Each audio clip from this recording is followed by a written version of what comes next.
Assalamualaikum students, welcome to all of you on my YouTube channel effective English. Students, आज की video जो है ये कंटिन्यूटी है जो प्रीवियस 2 लेक्चर्स हैं उनकी। तो आज भी हम सब्जेक्ट वर्ब एग्रीमेंट या choose the correct form of verb जो है इसके बारे में डिस्कस करेंगे। लास्ट टाइम हमने जो रूल्स डिस्कस किए थे उससे जो आगे फर्दर रूल नंबर 10, 11, 12 और 13 जो है वो आज के लेक्चर में डिस्कस किया जाएगा। अगर सबसे पहले बात करें रूल नंबर 10 का कि would that I dash rich, कि वुड दैट अगर किसी सेंटेंस में लग करके आ जाए तो फिर वहां पर आप कौन सा वर्ब यूज करेंगे? आई के साथ वाज यूज करेंगे या वर यूज करेंगे? ऐसे ही हम देखेंगे कि अगर यू हैड बेटर यानी कि हैड बेटर लिखा आता है सेंटेंस में और उसके लिए फिर कौन सा वर्ब आएगा? वर्ब की फर्स्ट फॉर्म आएगी, गो आएगा, वेंट आएगा या गॉन। ऐसे ही रूल 12 की अगर बात की जाए, वर्क हार्ड, मेहनत करो, लेस्ट यू डैश फेल, ऐसा ना हो कि फेल हो जाओ, तो इसके लिए वुड आएगा, शुड आएगा या विल आएगा। अगर रूल 13 की बात की जाए, ही डैश अ बुक 3 days अगो, उसने बुक ली या खरीदी, बाय अगर आता है या बोट आता है, तो क्या इसकी फर्स्ट फॉर्म आएगी या सेकंड फॉर्म आएगी? ऐसे ही जो रूल 15 है, इफ ही डैश हार्ड, अगर वो मेहनत करेगा, he will pass the exam, तो वो इम्तिहान पास कर लेगा। इसमें वर्ब की फर्स्ट फॉर्म लगेगी, सेकंड फॉर्म लगेगी या वर्क्स लगेगा? तो वन बाय वन इनको देखते हैं स्टूडेंट्स। सबसे पहले रूल नंबर 10। स्टूडेंट्स, अगर किसी सेंटेंस में आप वुड दैट लगा हुआ देखें तो ये जो वुड दैट है ये 3 तरह से सेंटेंस में आता है। यानी कि एक तो ये हो सकता है कि उस सेंटेंस में कोई ख्वाहिश जाहिर की जा रही है कि काश मैं अमीर होता, काश मैं प्राइम मिनिस्टर होता, काश मैं ऑस्ट्रेलिया में होता। तो ऐसी सिचुएशन में जब आप देखें वुड दैट को लगा हुआ, तो फिर वहाँ पर अगर वाज या वर की ऑप्शन आपके पास गिवन है तो आप हमेशा, चाहे जो आपका सब्जेक्ट है वो सिंगुलर है या प्लूरल है, दोनों ही केसेस में जो वहाँ पर वर्ब आएगा वो आप वर यूज करेंगे। Would that I were rich, अगर यहाँ ही होता तब भी वर आना था, शी होता तब भी वर, दे आता तब भी वर आना था। ऐसे ही अगर इस सेंटेंस की बात कीजिए, अभी वुड दैट पे ही अगर आप मजीद बात करें कि would that I were rich, एक दूसरी सिचुएशन भी होती है स्टूडेंट्स जिसमें यह कहा जाता है काश मेरे पास घर होता, काश मेरे पास गाड़ी होती। तो ऐसी सिचुएशन के लिए वुड दैट जो है, would that I dash a car, तो फिर हैव नहीं हैड आता है। वुड दैट के साथ फिर क्या आएगा? Had a car. अगर किसी चीज के होने की ख्वाहिश की जाए तो फिर वहां पर क्या आएगा? हैड। लेकिन यहां पर स्टूडेंट्स क्या था? किसी चीज के पास होने की ख्वाहिश नहीं की जा रही थी, यहां पर यह सिर्फ बात हो रही थी कि काश मैं अमीर होता, काश वो इंग्लैंड में होता, काश मैं स्कूल में होता, मतलब किसी चीज़ के कहीं होने की बात हो रही थी। यहाँ पर किसी चीज़ की पोजेशन है, यानी कि कोई चीज़ की आपकी मलकियत में होने की बात है। तो यहाँ पर क्या है, आप हैव यूज़ नहीं करेंगे, हैड यूज़ करेंगे। तो ये बात जहन में रखें। अगर सेंटेंस में वुड दैट लगा हुआ आता है और आई, ही, शी, इट या कोई भी सब्जेक्ट यहाँ पर आए और उसके बाद डैश लग करके रिच, ऑस्ट्रेलिया, कोई भी ऐसी बात दिखी जाए जिसे ये जाहिर हो कि मैं वहाँ होता, मैं अमीर होता, मैं प्राइम मिनिस्टर होता, और ऑप्शन में वाज या वर गिवन है, तो आप वर यूज़ करेंगे, वाज यूज़ नहीं करेंगे। दूसरी सिचुएशन ये है कि जब सेंटेंस में वुड दैट लगा हुआ है और वहाँ पर आई आ जाए, ही आ जाए, शी आ जाए और उसके बाद सेंटेंस से आप ये अखज़ करें कि भाई यहाँ पर ये बात हो रही है कि काश मेरे पास ये घर होता, मेरे पास एक घड़ी होती, मेरे पास एक गाड़ी होती। तो ऐसी सिचुएशन में वहाँ पर हैव नहीं यूज़ करेंगे, हैड यूज़ करेंगे।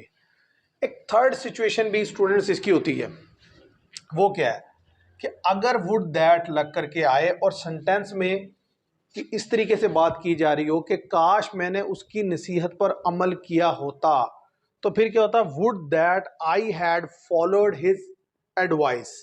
तो वहां पर आप क्या करेंगे? वुड दैट के साथ जब आई के साथ हैड यूज करेंगे तो फिर जो आगे आने वाली वर्ब होगी वो थर्ड फॉर्म होगी, क्योंकि वहां पर काम की बात हो रही है कि काश मैंने उसकी नसीहत पर अमल किया होता, काश मैं उससे मिला होता, काश मैंने उसके साथ खाना खाया होता, तो कोई ना कोई काम करने की बात हो रही है। तो ऐसी सिचुएशन में अगर आप देखते हैं कि सेंटेंस में वुड दैट लगा हुआ है, तो फिर वहां पर क्या हो जाएगा, हैड तो लगेगा ही लगेगा, लेकिन आगे आने वाला जो वर्ब है उसकी थर्ड फॉर्म इस्तेमाल की जाएगी। लेकिन अगर वुड दैट के साथ सिंपल ये बताया जाए कि काश मेरे पास घड़ी होती, मेरे पास कार होती, तो ऐसी सिचुएशन में बस हैड आएगा। और अगर ऐसे आ जाए मैं अमीर होता, मैं प्राइम मिनिस्टर होता, मैं ऑस्ट्रेलिया में होता, तो उसके लिए क्या आएगा, वर। अब अगर रूल नंबर 11 की स्टूडेंट्स बात करें तो इसमें क्या है, you had better dash to your doctor. Had better का मतलब है एडवाइस देना, किसी शख्स को किसी काम के लिए, किसी चीज़ के लिए एडवाइस देना। और ये इस सिचुएशन में यूज़ होता है कि जब आपको ये लगता है कि अगर इस एडवाइस को ये फॉलो नहीं करेगा तो इसका नुकसान हो सकता है। तो ऐसी सिचुएशन में आप यहाँ पर हैड बेटर यूज़ करते हैं, you had better dash to your doctor. और इसके बाद जो वर्ब की फॉर्म यूज़ होती है वो फर्स्ट होती है, you had better go to your doctor. इसी तरीके से मैंने यहाँ लिखा है एक sentence, you had better reach the railway station. Reached नहीं आएगा, reach. You had better reach the railway station in time. ऐसे कर लें आप।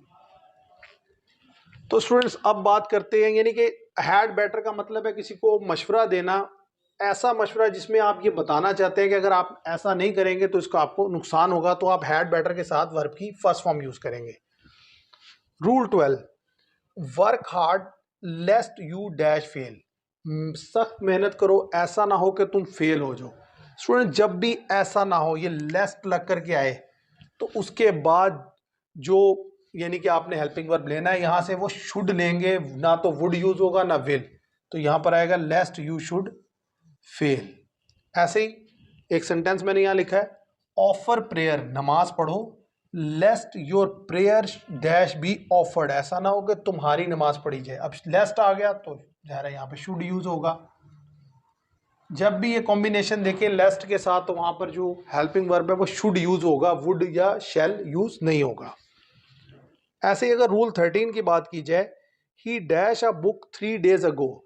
अब उसने बुक खरीदी कितनी, 3 दिन पहले, तो पास्ट में चला गया, तो इसका मतलब है यहाँ पर बाय नहीं आएगा, क्या आएगा, boat. He boat a book, क्योंकि पास्ट की बात हो रही है। ही बोट अ बुक 3 days अगो। ऐसे ही अगर इस सेंटेंस को देखें, ही dash me a month ago, वो मुझसे मिला 1 महीना पहले, तो मीट की सेकंड फॉर्म मेट, पास्ट के हिसाब से लगेगा, ही met me a month ago, क्योंकि अगो जो है ये पास्ट को शो करता है। ऐसे ही अगर बात कीजिए रूल नंबर 15 की, if he dash hard he will pass the exam. तो स्टूडेंट्स ये कंडीशनल सेंटेंस है, और कंडीशनल सेंटेंस की टाइप 1 का ये सेंटेंस है, क्योंकि इसके दूसरे हिस्से में विल के साथ वर्ब की फर्स्ट फॉर्म लगी है। तो जब भी इस सेंटेंस के 2 हिस्से होते हैं, एक इफ वाला क्लॉज और एक इफ के बगैर वाला क्लॉज। तो जो इफ के बगैर वाला क्लॉज है, अगर उसमें विल के साथ वर्ब की फर्स्ट फॉर्म लगी है, तो इट मीन्स जो फर्स्ट क्लॉज होगा इफ वाला, उसमें इफ के साथ प्रेजेंट टेंस आएगा। और अब क्योंकि यहाँ पर ही लगा है, तो ही के साथ वर्क नहीं आएगा, वर्क्स आएगा, क्योंकि एक सिंगुलर नाउन है, तो लिहाजा हम यहाँ पर क्या लिखेंगे, works. If he works hard he will pass the exam. इसी तरह एक और एग्जाम्पल देखें। अब यहाँ पर मैंने इसे पहले लिखा है, if he will win the match, वो मैच जीत जाएगा। कब, इफ ही डैश वेल। अब यहाँ पर विल और वर्ब की फर्स्ट फॉर्म आई, तो इफ के साथ क्या, प्रेजेंट इंडेफिनिट में ही लगा हुआ है, तो प्ले नहीं प्लेज आएगा। इफ ही प्लेज वेल, वो मैच जीत जाएगा अगर वो अच्छा खेलेगा। तो स्टूडेंट्स आज के लेक्चर में मैंने आपसे रूल नंबर 10, रूल 11, 12, 13 और ये मैंने 15 लिखा है यहाँ पर, ये 14, ये मैंने आपसे डिस्कस किए। और इसमें मैंने आपको एग्जांपल्स भी दी और बताया कि वुड दैट अगर सेंटेंस में आता है तो वो 3 तरह से आ सकता है, उसको भी मैंने एक्सप्लेन किया। फिर मैंने बताया हु हैड बेटर के साथ आपको कौन सी वर्ब की फॉर्म यूज़ करनी चाहिए। ऐसे ही अगर लेस्ट लग करके आए सेंटेंस में, तो उसके साथ फिर आगे आने वाला जो हेल्पिंग वर्ब होगा वो क्या होगा। और अगर अगो आ जाता है सेंटेंस में, तो फिर हम उसे पास्ट में कंसीडर करेंगे, फिर कैसे बनाएंगे। ऐसे ही वर्ब जो कंडीशनल सेंटेंस टाइप 1 के सेंटेंसेस होते हैं, इसमें वर्ब को कैसे पिक किया जाता है। तो मैं उम्मीद करता हूँ स्टूडेंट्स आपको मेरा ये लेक्चर पसंद आया होगा। अगर आपको मेरा ये लेक्चर पसंद आया तो मेरी वीडियो को लाइक कीजिएगा, शेयर कीजिएगा और चैनल को सब्सक्राइब कीजिएगा। Thank you very much.